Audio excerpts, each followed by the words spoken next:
Come on. Hello, hello. Welcome, everybody. This is Lunch and Learn here with our coach, Bruce Graham, and myself, Juan Curiel. So, we just want to welcome you guys to episode number 15. So, we're getting somewhere now, guys. We're getting somewhere.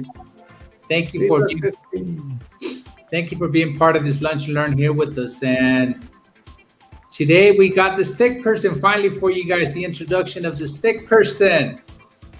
I don't know if you can see my mouse. Can you see my mouse moving around the stick person, Bruce, or no? No, I don't see it. I don't think we can have a laser pointer here, maybe. I don't know. Anyways, well, we just want to introduce it real quick to you guys, but we have more pictures and more graphics that we're going to be introducing to you guys. But today we're going to talk about doubts and worries. That's part of the what happens on the top part of the circle. You can see it's cut in half right there. The top part is the conscious mind.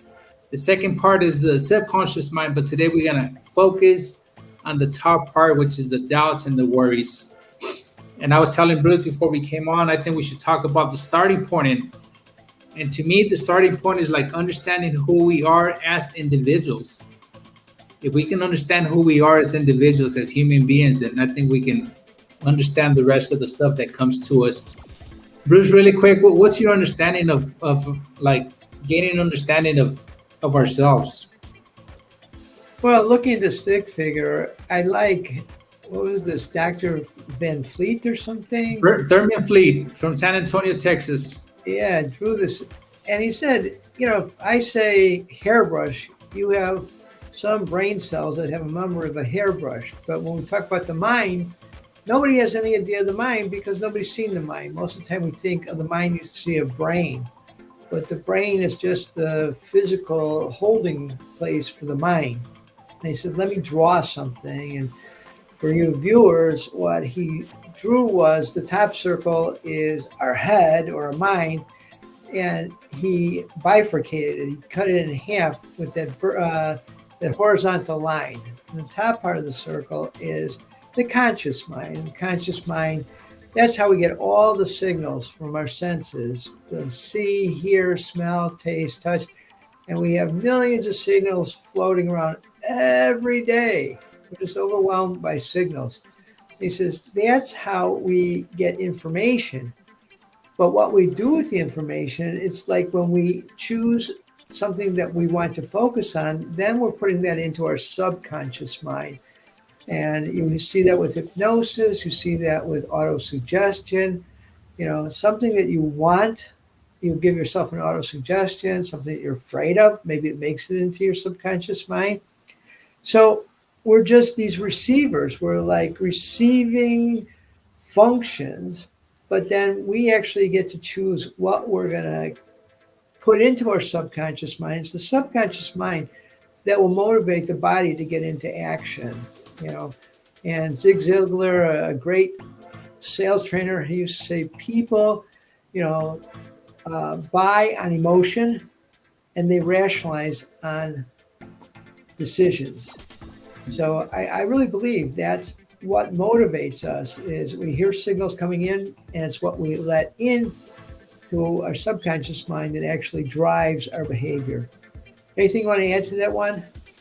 Beautiful, Bruce. Thank you for sharing that. And I just want to kind of like share the first description that I have here for doubts, and I'll let you go carry on with the worries. But doubt, the description that I have for doubt is a feeling of uncertainty or lack of conviction about something, which can lead to making excuses or covering up one's mistakes. This can also manifest as feeling envious of others' success or criticizing them. And you know what? A lot of times what I found in my past is like I was always, when the doubt came, that's because I was criticizing myself. I like, you don't have what it takes. You don't have this. You don't have. I was always so focused on the things that I did not have, and I was closing the door of opportunity to go after the things that I really wanted in my life. But it wasn't until I understood the function of the stick person that I could actually do something about it. Right. And that's why this is so important to me, because like once you gain an understanding and you can see like, oh, this is what the worries are. Okay, now I can change it. That is like changing the channel. Once you learn how to change the channel, oh my goodness, now you have the remote, you have control over your life. And I that's love where this thick person comes into me. I love it, Juan. And we earlier, the coaches today were reading, and it was about. Oh, I know I had something brilliant to say, but I can't think about it. What was it? You want me to give you the name of the chapter, or maybe that'll trigger something? Well, it was about doubts and worries, you know, and it's just we all have the doubts and worries, but that wasn't the part of it. But you know that one comes under the category, says symptoms of the fear of poverty, and that indifference, indecision, doubts, worries, overcaution, procrastination. Maybe something in there, Bruce. It wasn't the point that was, oh, I know what it was. It's like when we have a handle on doubts and worries, and really just on what you were talking about, who we are, you know, what we're up to. You know, there's another syndrome. It's called shiny object syndrome. Mm.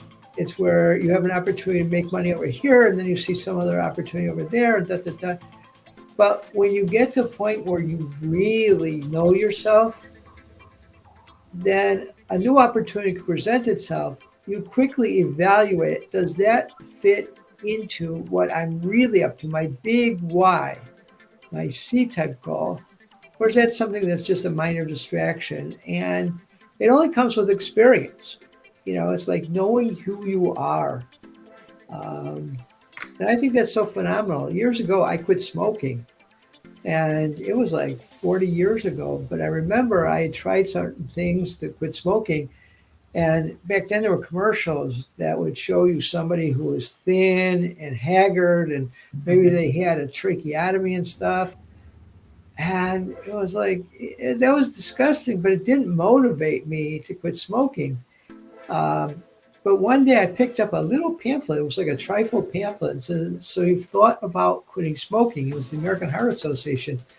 And they said, this is a 3-week program. So when you start the program, in the morning, you start with a fresh pack of cigarettes, and there's cellophane that goes around the pack of cigarettes. And they said, put a piece of lined paper inside the cellophane.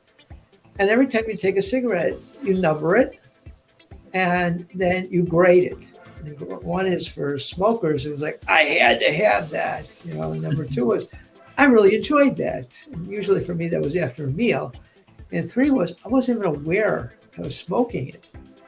And I used to smoke 2.5 packs a day, and each pack was 20 cigarettes. So it was like 50 cigarettes a day.